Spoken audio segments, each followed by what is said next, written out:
कि ये एलओपी साहब और उनकी पार्टी जो है ब्लैकमेल की सियासत करती है और यहाँ के लोगों को स्टेटहुड के नाम पे जो है डराया और धमकाया जा रहा है। मैं एलओपी साहब को सिर्फ इतना ही कहूँगा, नेशनल कॉन्फ्रेंस में कोई एकनाथ शिंदे नहीं है। नेशनल कॉन्फ्रेंस के एमएलए डट के नेशनल कॉन्फ्रेंस के साथ हैं। हमें जो भुगतना था हमने भुगत लिया, हमने इनका डिलिमिटेशन भुगता और डिलिमिटेशन हमें मालूम है वो सिर्फ बीजेपी और बीजेपी के दोस्तों को फायदा पहुंचाने के लिए किया गया।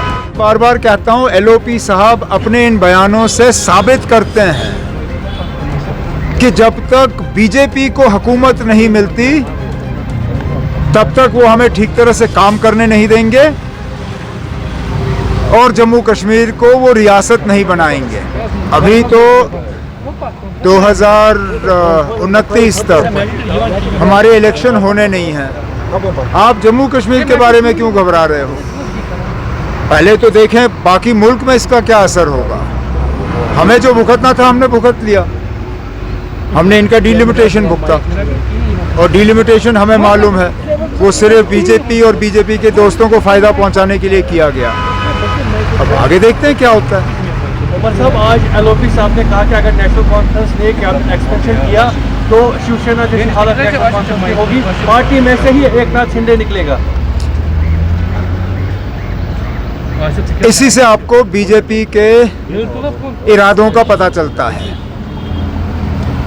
आया राम गया राम।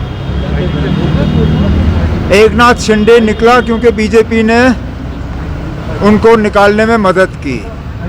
जाहिर सी बात है कि एलओपी साहब बेसब्र हैं जम्मू कश्मीर के वजीर आला की कुर्सी को पकड़ने के लिए।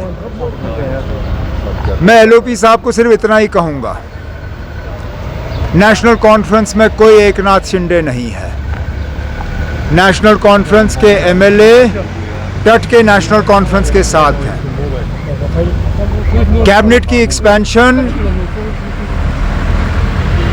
रुका इसलिए है क्योंकि हमें रियासत का दर्जा नहीं दिया गया।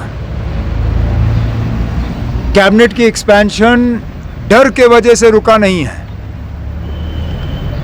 और इसलिए मैं बार बार कहता हूं, एलओपी साहब अपने इन बयानों से साबित करते हैं कि जब तक बीजेपी को हुकूमत नहीं मिलती तब तक वो हमें ठीक तरह से काम करने नहीं देंगे और जम्मू कश्मीर को वो रियासत नहीं बनाएंगे। जम्मू कश्मीर के आवाम को और बिलखसूस उन लोगों को जिन्होंने बीजेपी को पिछले इलेक्शन में वोट दिए, उनको इस बात का जो है अब इस चीज़ को याद रखना चाहिए कि ये एलओपी साहब और उनकी पार्टी जो है ब्लैकमेल की सियासत करती है और यहाँ के लोगों को स्टेटहुड के नाम पे जो है डराया और धमकाया जा रहा है। उमर साहब, आपको लगता है कि जो तमिलनाडु में सिचुएशन है वहाँ पे प्रेसिडेंट रूल के चांसेस है? अब वैसे तो अगर हम सुप्रीम कोर्ट के जजमेंट पे जाएं तो कोई प्रेसिडेंट्स रूल नहीं होना चाहिए।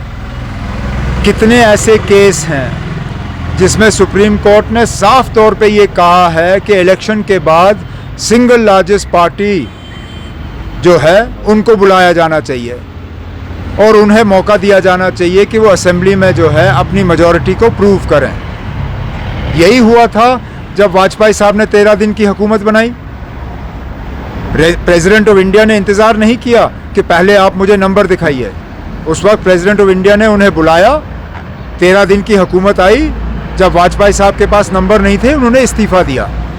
आज भी अगर आप सुप्रीम कोर्ट के जजमेंट पे जाएं तो राजभवन या आज लोक भवन है, लोक भवन को इस प्रोसेस को रोकने की कोई मतलब जवाजियत नहीं है। विजय को एक गवर्नमेंट फॉर्म करने की इजाज़त दी जानी चाहिए, उनको उसके बाद मौका दिया जाना चाहिए। असेंबली में वो अपनी मेजॉरिटी प्रूव करे तो रहेंगे, नहीं प्रूव करते तो उनको इस्तीफ़ा देना पड़ेगा।